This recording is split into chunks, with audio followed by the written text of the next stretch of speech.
In Texas, meanwhile, thousands of people turned out for a rally for former President Donald Trump Saturday as the first campaign event for his push to recapture the White House.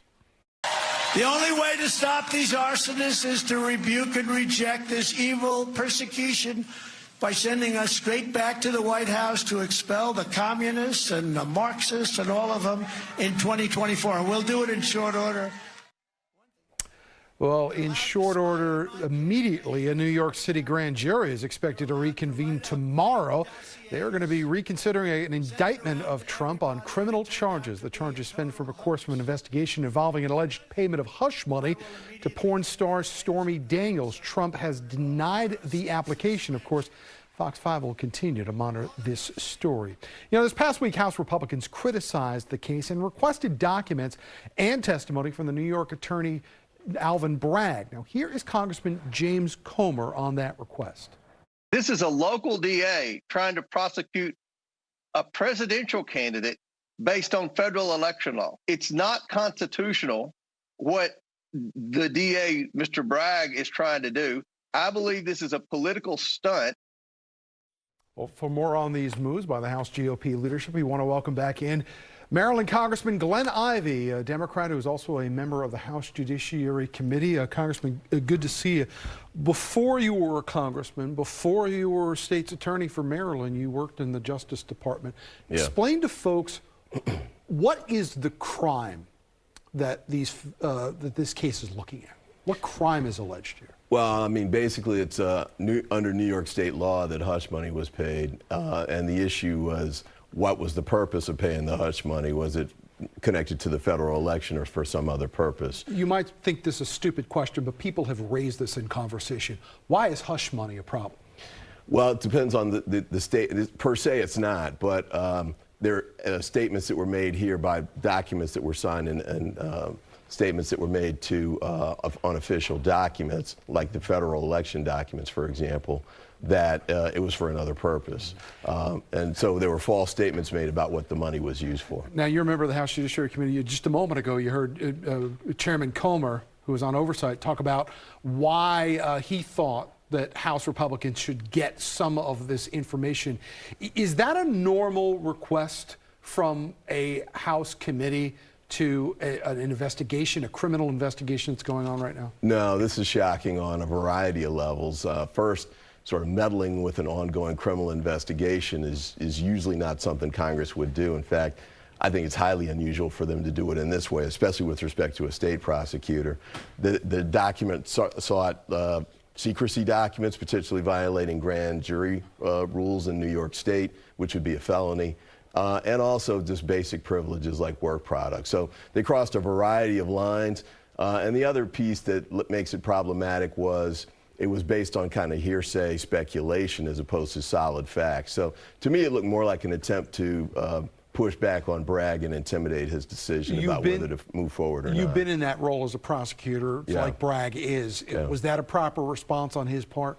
I don't think they left him much choice. I think he really had to push back strongly and assert the privileges that he has as an elected official in New York State. He's a separate sovereign. It's federalism applies here, and I think there's sanctity and secrecy that goes with his ongoing criminal investigation as well. At the same time, I think it's important to note that all of this is unprecedented. We've never had a former president facing a criminal indictment like this, especially in light of the fact that even if you look back at Watergate, Richard Nixon was pardoned at some point. Are some of these members of Congress right now doing these things in an effort to get the boundaries, the guardrails up on all of this, or do you think that they are trying to be intrusive in this process? I mean, my sense is this is an effort to really intimidate Mr. Bragg in this investigation and potentially get discovery for the Trump defense team in advance of charges even being filed. So I just think it's inappropriate at nearly every level. I want to move on. This past week, there was word off the Hill of the FBI headquarters, which I know you've been very involved in trying to bring to the state of Maryland. You've got 2 locations in Maryland, one in Greenbelt, one in Landover. Obviously, Virginia has a site over in Springfield, but there was a story in the Daily Caller this past week that Matt Gaetz and a group of conservative Republicans have introduced legislation to stop all funding for a possible FBI headquarters.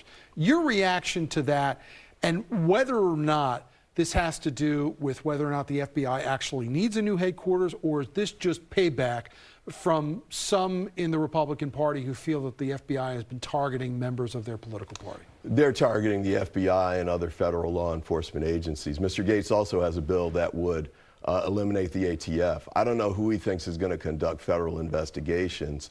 The ATF elimination bill was one paragraph long, so there's nothing in there about if, the world goes upside down and ATF and FBI are eliminated, who's going to conduct these investigations, who's going to testify at the trials that are ongoing, what's going to happen to all the evidence that's collected. It's irresponsible the way he's approaching this, and I hope that the Republicans back away from this silly approach to their concerns. There was a meeting at the General Services Administration with the FBI. I know you were involved in that as well, too. Mm-hmm. What can you tell people about where we are in this process right now? Because, we have been talking about this story for well over a decade right now. Yes. But yet still there has been no decision as to whether or not the FBI is going to move off of Pennsylvania Avenue, and whether it would move to Maryland, whether it would move to Virginia. It's been described that this has gotten a little choppy between Virginia and Maryland right now. Is that because Maryland's concerned that the FBI might be going to Virginia? Well, we're certainly competing to have it come to Maryland. We think we have the better case.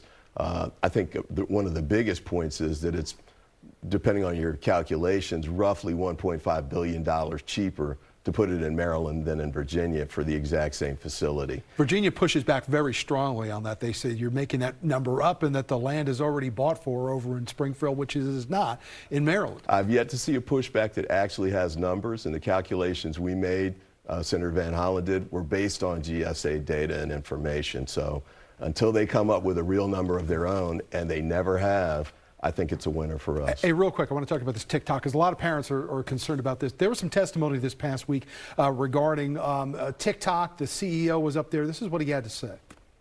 Congresswoman, I have seen no evidence that the Chinese government has access to that data. They have never asked us. We have not provided. Well, you know what? I find that actually preposterous.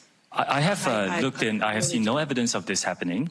And in order to assure. Now, I have spoken to some tech experts who told me they have not only taken this off their phones, they've told their kids not to have this on their phones.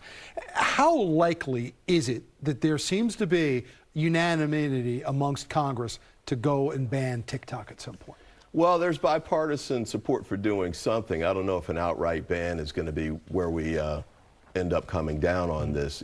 A partial sale or something along those lines might be another option. And there may be limitations on what can actually be required of TikTok on this stuff. But I think at the end of the day, something's going to have to give. And the testimony that he gave, I don't think was persuasive. Real quick, and we're out of time, but when he says there's no ties to China, do you believe that? No, and he said things that I think undermine that statement. Congressman Glenn Ivey, always a pleasure to have you here at the desk. We appreciate your time.